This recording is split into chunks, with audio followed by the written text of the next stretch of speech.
Hay lugares que parecen abandonados hasta que alguien se atreve a mirar de cerca. En marzo de 2025, un colectivo de personas que buscaban a sus familiares desaparecidos entró a un rancho en Teuchitlán, Jalisco.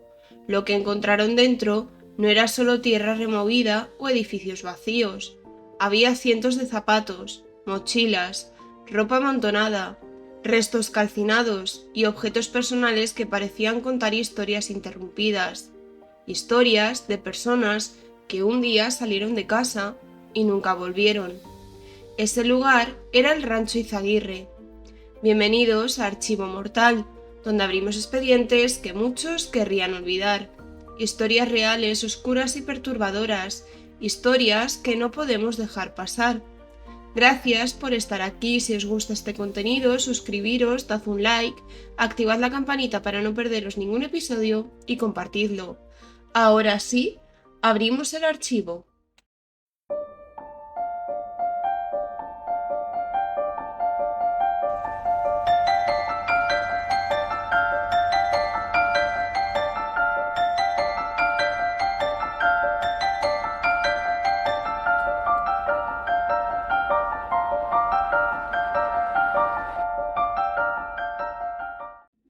Antes de empezar el episodio, quiero comentar una cosita rápida para los que me escucháis desde Spotify o Podimo. En YouTube estoy haciendo encuestas para preguntaros qué casos os gustaría escuchar y qué tipo de historias os interesan más. Y la verdad es que me gustaría ir haciendo cada vez más cositas así para que participéis más en Archivo Mortal. Además, os lo digo sobre todo porque si alguna semana hay cambios, no puedo publicar o pasa cualquier cosa con los episodios, los avisos son por allí. Así que si os apetece estar más al día y participar un poquito más en el podcast, os espero también en YouTube, aunque luego queráis escuchar los episodios por otra plataforma. Dicho esto, comenzamos con el caso. Merari García Mejía nació en Zapopan, Jalisco. Tanto ella como su hermana Rubí fueron criadas bajo las creencias de los testigos de Jehová. Cuando alcanzó los 18 años se convirtió en madre y al querer dar un buen futuro a su hijo, la joven comenzó a buscar un trabajo que le permitiera sostener su independencia y el cuidado de su bebé. Es así como encontró en redes sociales una oferta llamativa. Una agencia solicitaba personal para trabajar como guardia de seguridad privada, con un salario por encima del mínimo, e incluía hospedaje y comida. Merari comentó a su hermana la publicación, pero Rubí le dijo que parecía demasiado bueno para ser verdad. Le advirtió que tuviese cuidado, pues parecía un engaño. Aun así, Merari decidió presentarse a la entrevista de trabajo que tendría lugar el 20 de mayo de 2024. Ese día dejó al bebé a cargo de su madre. Más tarde salió de su casa cargando una maleta. Se despidió del padre de su hijo asegurándole que volvería pronto. Un taxi la recogió y con la ilusión de encontrar la oportunidad que tanto esperaba, subió una foto y dos vídeos a sus redes sociales. Esas serían las últimas imágenes que su familia y amigos verían de ella. Nunca más se supo nada de Merari. Desapareció. Su teléfono estaba apagado. No respondía a las llamadas ni a los mensajes, algo inusual en la joven. Aunque pasaban los días, Merari no regresaba por su hijo, y eso fue lo que más llamó la atención de su familia. Sabían que algo malo le había ocurrido. No era normal que no se comunicara con nadie, ni que no regresara a casa. Su madre, ya desesperada, acudió a la policía y denunció su desaparición. Cuando desapareció, la joven tenía 19 años. Se emitió una ficha con su descripción, pero la búsqueda fue lenta, burocrática y carente de urgencia.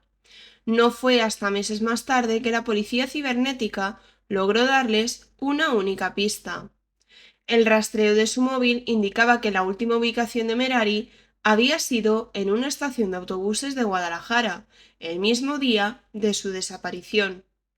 Los meses pasaban y seguían sin tener noticias de Merari, pero en marzo de 2025, un grupo que se dedicaba a buscar a personas desaparecidas del país reveló el horror que se escondía en una propiedad rural de Teuchitlán, en el estado de Jalisco, a una hora de Guadalajara.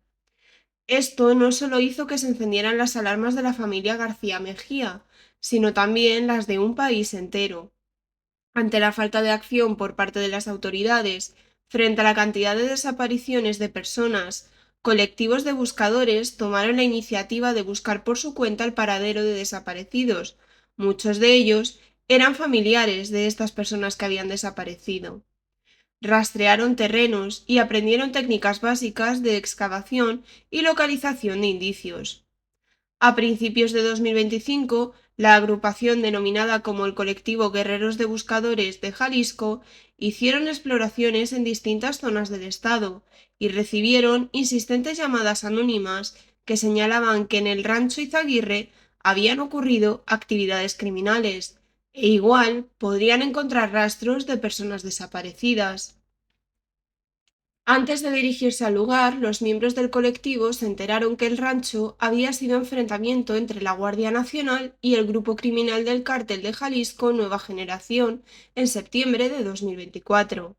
Con la idea de desarmar el crimen organizado, las autoridades hicieron un allanamiento el 18 de septiembre y detuvieron a 10 personas. Liberaron a 2 personas que se encontraban privadas de su libertad y descubrieron un cuerpo sin vida. La investigación quedó en manos de la Fiscalía de Jalisco, de la cual no trascendieron detalles sobre las actividades que se llevaban a cabo en el lugar. Decididos a descubrir la verdad por su cuenta, el colectivo de guerreros buscadores llegó a la propiedad rural el 5 de marzo de 2025. El grupo, de aproximadamente 40 personas, se percató de que el lugar no contaba con ninguna medida de resguardo oficial. No había sellos del gobierno, ni cintas de acordonamiento, ni rastros de la supuesta investigación que estaba en curso. Esto sumaba más riesgo a la situación, pues no sabían si tras estos cimientos pudiera haber personas armadas. Aún así, decidieron entrar conscientes del peligro. Afortunadamente, al traspasar el portón de la propiedad se dieron cuenta que el rancho estaba deshabitado. Sin embargo, no había manera de que estuvieran emocionalmente preparados para lo que estaban a punto de descubrir en su interior. Nada más entrar en el rancho, observaron varias construcciones rudimentarias y 3 bodegas principales.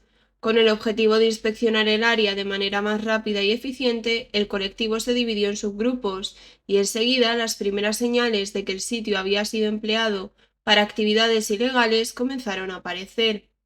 En una de las bodegas se encontraron una cantidad alarmante de casquillos de balas en el suelo. En otra zona encontraron esposas y cargadores de armas, pero uno de los hallazgos más impactantes, sin duda, fue la cantidad de objetos personales que parecían haber sido abandonados, como zapatos, mochilas, ropa de diferentes estilos y tallas, cartas dirigidas a seres queridos y libretas con listados de nombres. Se encontraron también circuitos que parecían ser utilizados para entrenamiento táctico. Estos indicios daban a entender que el rancho no solo había funcionado como un centro de retención y reclutamiento de personas, pero la confirmación de esta sospecha, tras otro hallazgo, reveló una realidad aún más cruda de lo que habían imaginado. Al detectar anomalías en el suelo, un miembro del grupo comenzó a cavar con su pala y, sin necesidad apenas de remover la tierra, encontró restos óseos calcinados.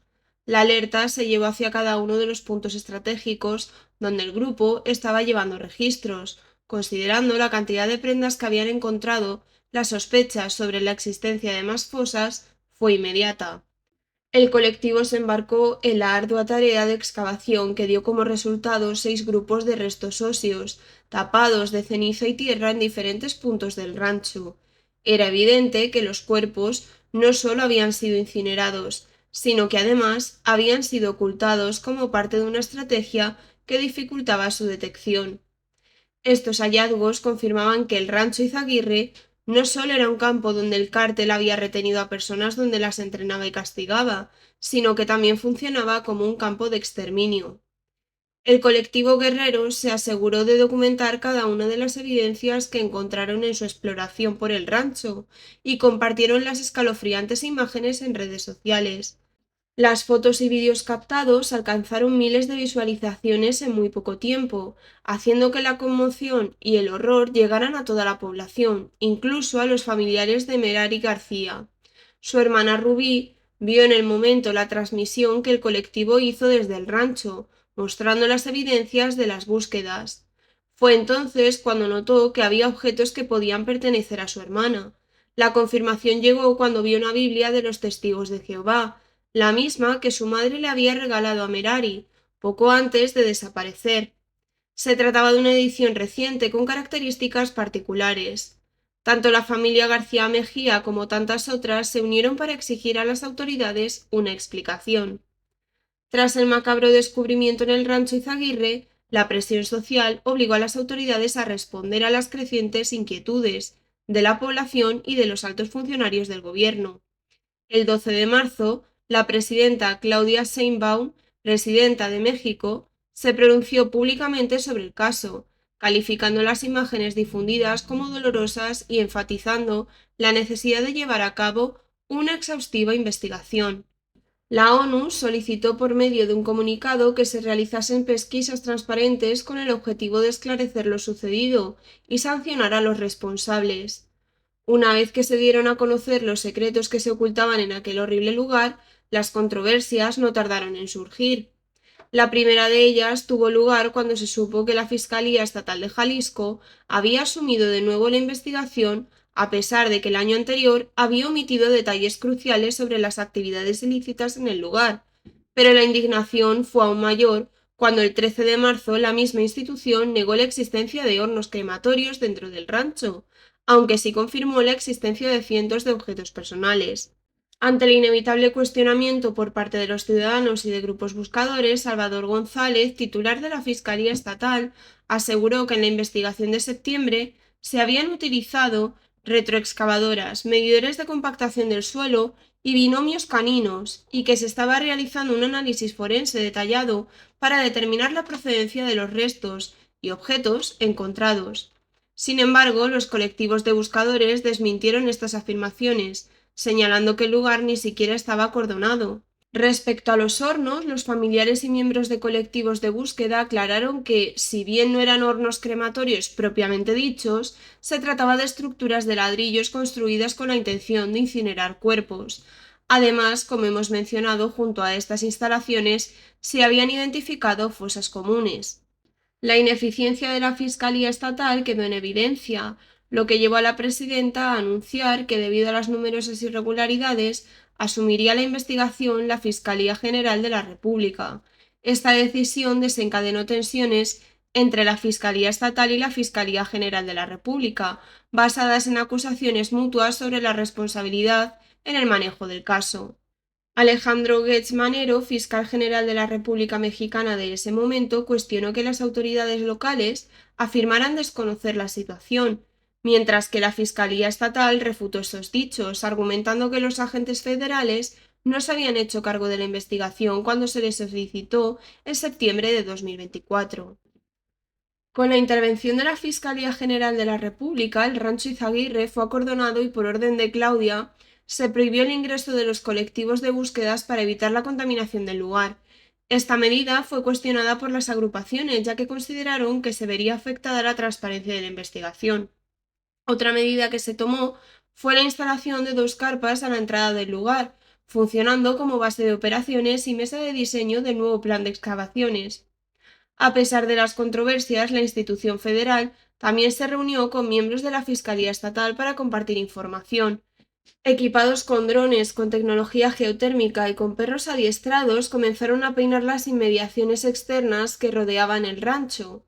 Durante las nuevas pesquisas se encontraron libretas con listas de apodos asignados a los reclusos, una Biblia en cuyo interior había fotografías de un menor, identificaciones, medicamentos y cientos de objetos personales junto con un centenar de casquillos de balas. Entre estos objetos apareció una carta que uno de los secuestrados escribió durante su estancia en el rancho. En ella, Eduardo Lerma Nito tenía 20 años para el momento de su desaparición, escribió: Mi amor, si algún día ya no regreso, solo te pido que recuerdes lo mucho que te amo, y digas, se me fue mi enojón, berrinchón y celoso. Contaba con su nombre completo, ciudad natal y su fecha de nacimiento. El joven fue reportado como desaparecido en febrero de 2024 en el municipio de San Juan de los Lagos, donde trabajaba en una sucursal de Farmacias Guadalajara, ubicada en el Malecón del Río. Según relataron sus familiares a organizaciones de búsqueda, el joven, originario de Guanajuato, fue visto por última vez al salir de su trabajo. Desde entonces su paradero fue incierto y su ficha de búsqueda permaneció activa en el Registro Estatal de Personas Desaparecidas del Estado de Jalisco.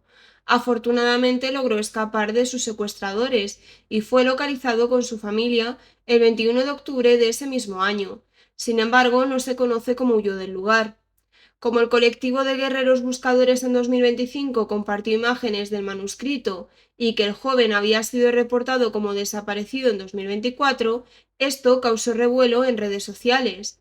El mismo grupo compartió un post indicando lo siguiente: dentro de esta historia tan conmovedora de la nota de Eduardo el hermanito, hay algo bonito. Nos informan que este joven que la escribió ya está con su familia desde octubre.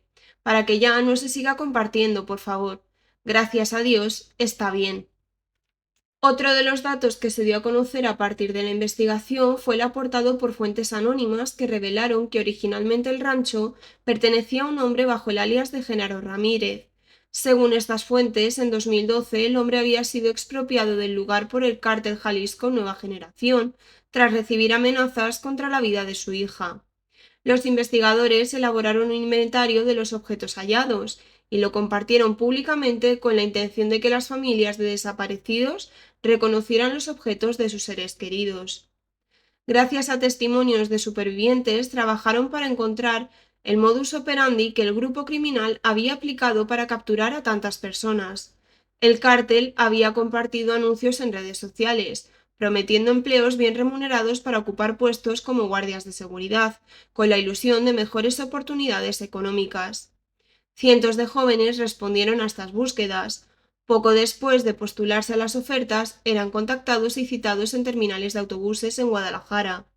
Desde allí eran trasladados en grupos a otro lugar, donde se llevaría a cabo la firma de los supuestos contratos.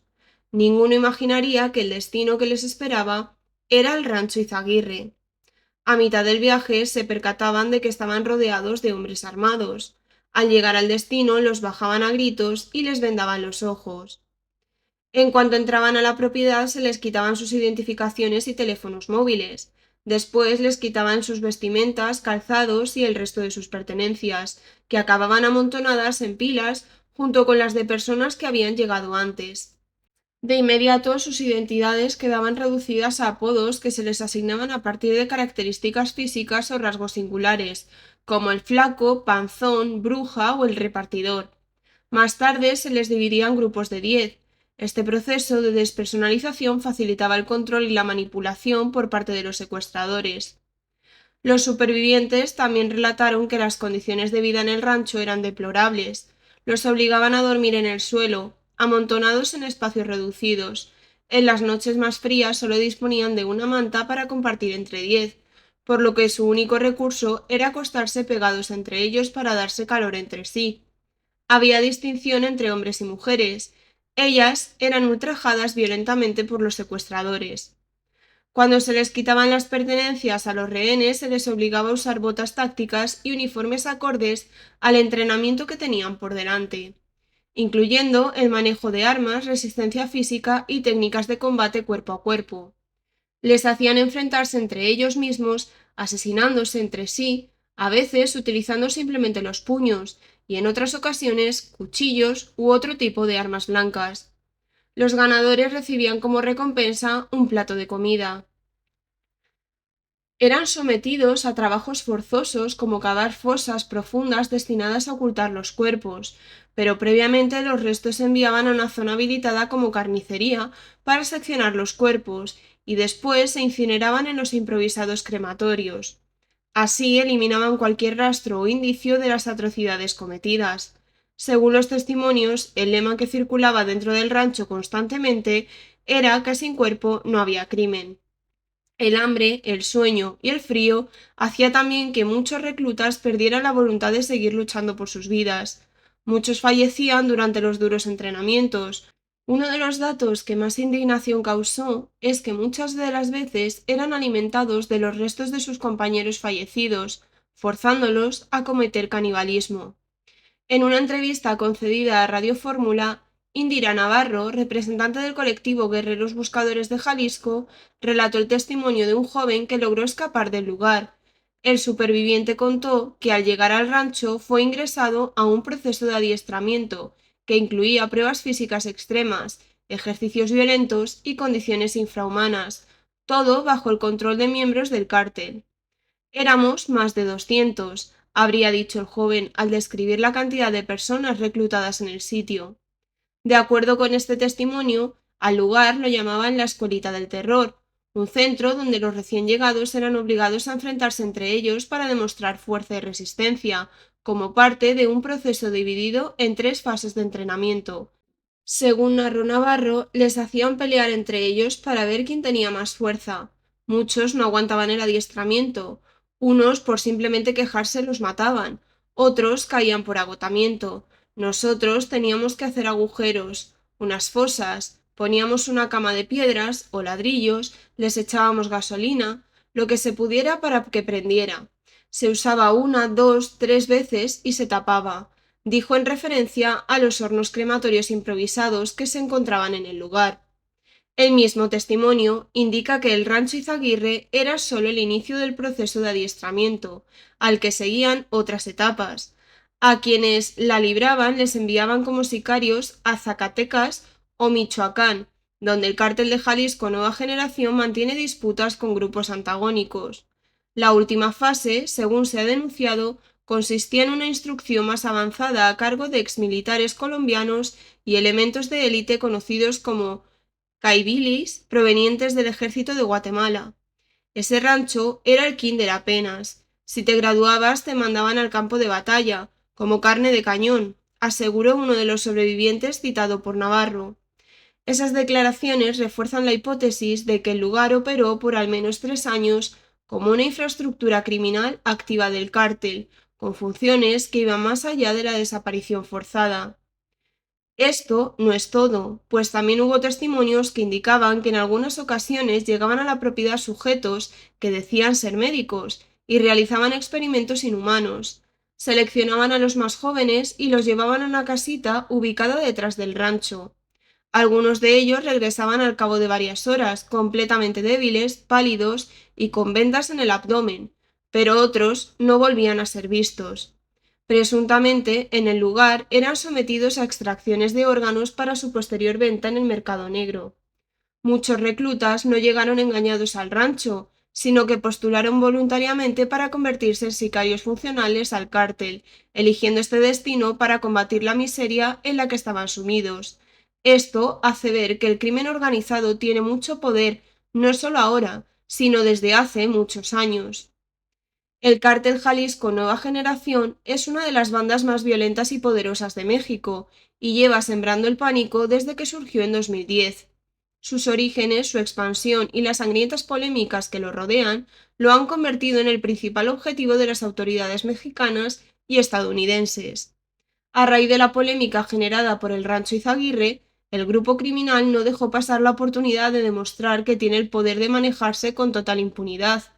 El 17 de marzo, tras el rastrillaje de la propiedad, publicaron un supuesto vídeo en redes sociales con un descargo sobre las acusaciones en su contra. Con las caras cubiertas y vestidos con uniformes y armamento militar, varios integrantes del cártel negaron públicamente que en el rancho Izaguirre hubieran ocurrido los crímenes de los que se les incriminaba. Calificaron de mentirosos a los colectivos de buscadores, ya que decían que las pruebas que decían haber encontrado eran falsas. Desmintieron también su presencia en el lugar y cuestionaron las verdaderas intenciones de los buscadores, haciendo alusión a que en realidad buscaban perjudicarlos a ellos. Como parte del proceso seguido por la Fiscalía General de la República, se detuvo a 47 personas vinculadas con el caso, entre los que destacan José Gregorio Lastra Armida, alias El Lastra, y su pareja Alma Rosa Rivera, alias La Leona, ambos reclutadores del cártel para el rancho Izaguirre. El jefe de la policía de Tala, José Antonio Solís Nava, por secuestrar víctimas para el campo, y el presidente municipal de Teuchitlán, José Ascensión Murgía, Santiago, por recibir sobornos del crimen organizado para permitir la operación del rancho. Sin embargo, no se detuvo a ninguna autoridad estatal, pese a que el entonces fiscal general de la República, Alejandro Gertz Manero, afirmó que no era creíble, que el gobierno de Jalisco no estuviera enterado de la operación del campo y a las probadas omisiones de la Fiscalía del Estado. Se cerraron también cientos de perfiles falsos y dieron de baja páginas que publicaban empleos inexistentes que habían sido creados con estos fines macabros. Un informe preliminar indicó que más de 1.500 personas podrían haber pasado por el rancho y que la edad de sus víctimas oscilaban entre los 20 y 25 años. Sin embargo, esto todavía está pendiente de confirmar. El 29 de enero de 2025, el ejército mexicano allanó el rancho La Vega, ubicado también en Teuchitlán, y a menos de 30 kilómetros del rancho Izaguirre, donde se encontraban cautivas 36 personas por el cártel Jalisco Nueva Generación, con el mismo modus operandi de atracción mediante falsas ofertas de trabajo, utilizado en el rancho Izaguirre. Los rehenes encontrados en el predio denunciaron haber sufrido maltratos, torturas y abusos sexuales por parte de los militares que realizaron el cateo del lugar. Aunque esto ocurrió antes de que los buscadores hallaran el horror del rancho Izaguirre, se sabía que el cártel ya actuaba en la zona. El rancho Izaguirre no es solo un lugar en un mapa, es el símbolo de cientos de preguntas sin respuesta, de familias que siguen esperando una llamada, de prendas abandonadas que alguien todavía reconoce en fotografías, y de un país donde muchas veces son los colectivos de búsqueda quienes terminan haciendo el trabajo que las autoridades dejaron pendiente. Las investigaciones continúan, y aunque oficialmente se confirmó que el sitio era utilizado para reclutamiento y adiestramiento forzado, todavía hay demasiadas dudas alrededor de todo lo que ocurrió dentro de ese rancho. Porque detrás de cada zapato encontrado había una persona, detrás de cada mochila una vida detenida, y detrás de cada silencio alguien esperando justicia. Si este caso te ha impactado, te invito a seguir el canal, compartir este episodio y dejar tu opinión. Siempre desde el respeto, por supuesto. Me ayuda muchísimo a seguir investigando y dándole voz a otras historias. Nos escuchamos muy pronto con el siguiente caso.